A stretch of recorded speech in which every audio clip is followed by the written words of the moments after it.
In this video, I want to tell you the 3 self-improvement books that you got to start with if you're just starting your journey, or if you're on it and you haven't read them already. These are 3 books that you must read and I think are foundational to the whole self-improvement journey.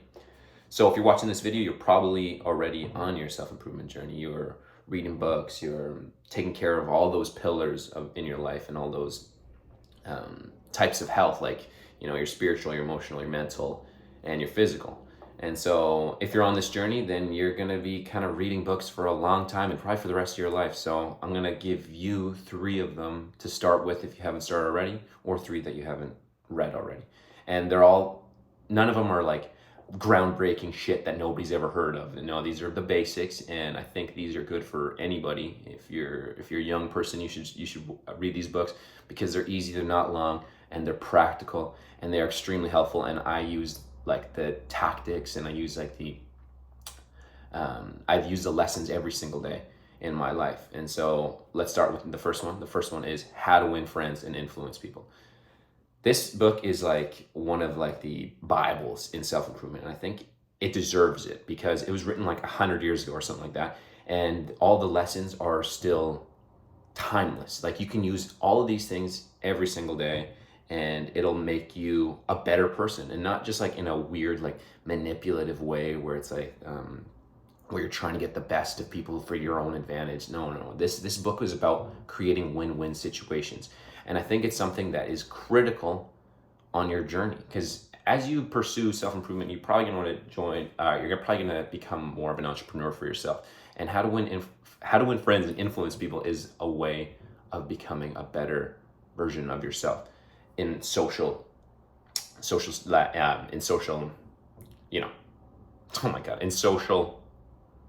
context is what the word I was looking for. Jesus Christ. Okay, so How to Win Friends and Influence People obviously didn't teach me how to be more eloquent on camera or anything like that, but it taught me many of the basic principles that you should use every single day. And like the first one is so simple, you're going to be just like, yeah, okay, that makes sense. But until you actually apply the things that you learn from these self-development books and self-improvement books, you're not going to get anything out of it, because it's all a bunch of just words.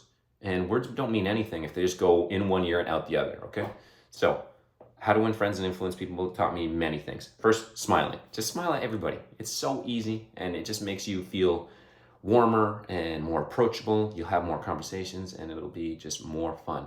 And then there's so many other things, like saving face when people are doing something kind of stupid. Like, if you notice a coworker doing something, that you don't really appreciate, instead of just, lashing out at them in front of everybody, you actually just like pull them to the side, and you have that conversation with that person alone.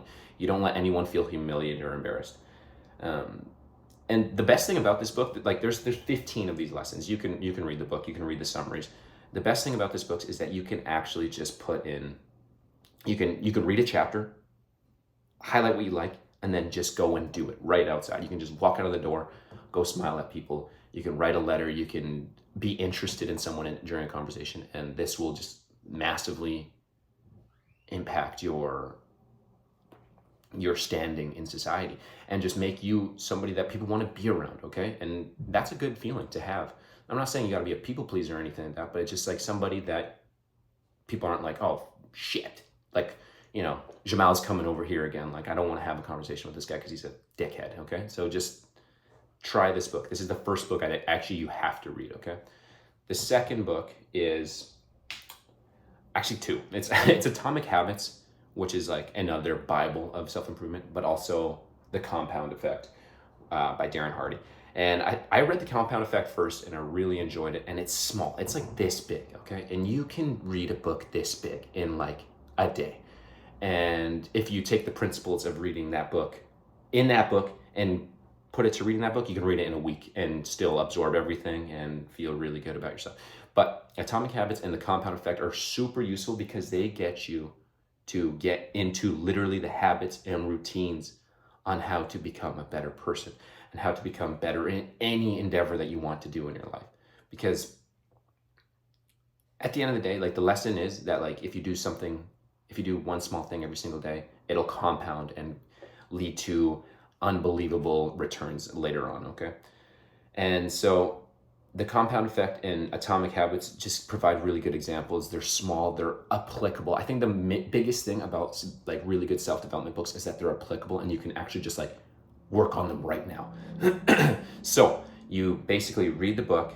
As you read a chapter, you do the lessons that it taught you, okay? So practice the thing. If you don't practice the thing, then you're just wasting your time. You're just reading because you think reading makes you more attractive or cool, even though you can't even apply or remember any of these things in a social scenario where somebody's asking you about a book and you're like, I actually don't remember shit from that book. All I know is I read that book and it's on my Goodreads and I have that checked off. And you don't want to be that kind of douche, okay? So use this stuff.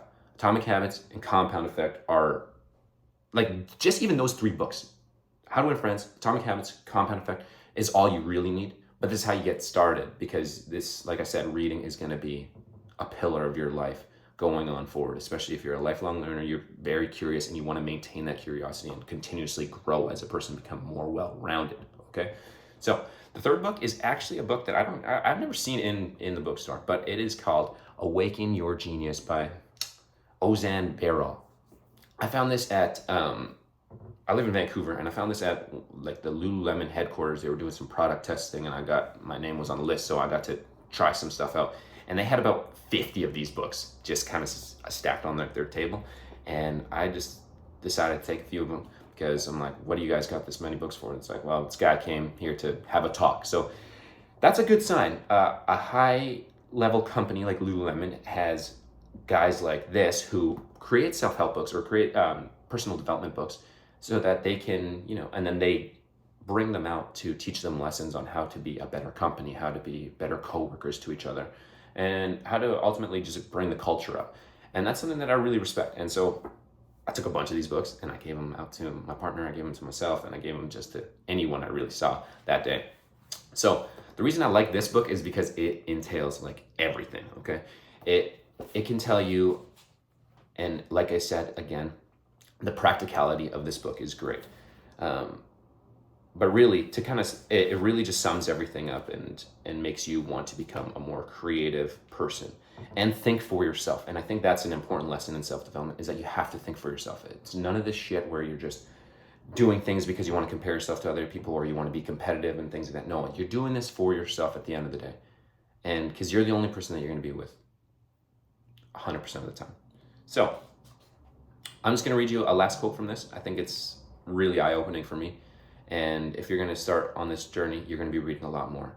So consider these eye-opening statistics. The average person spent 145 minutes per day on social media in 2021. The average adult reads 200 to 260 words per minute. The average book is roughly 90,000 words. If the average adult read books instead of using social media, they would read between anywhere from 118 to 153 books a year. Every moment you spend ingesting junk information is a moment you're not spending on a book that can transform you. These 3 books, or 4 books that I recommended in this, are game changers. And you can read them all within the next month. And that's what we're going to do. That's the challenge here. You're going to read these 4 books. You can choose Atomic Habits or Compound Effect. One is shorter than the other, but they're all good. And you can even do audiobooks, and that's totally fine too. You'll get the lessons out of it.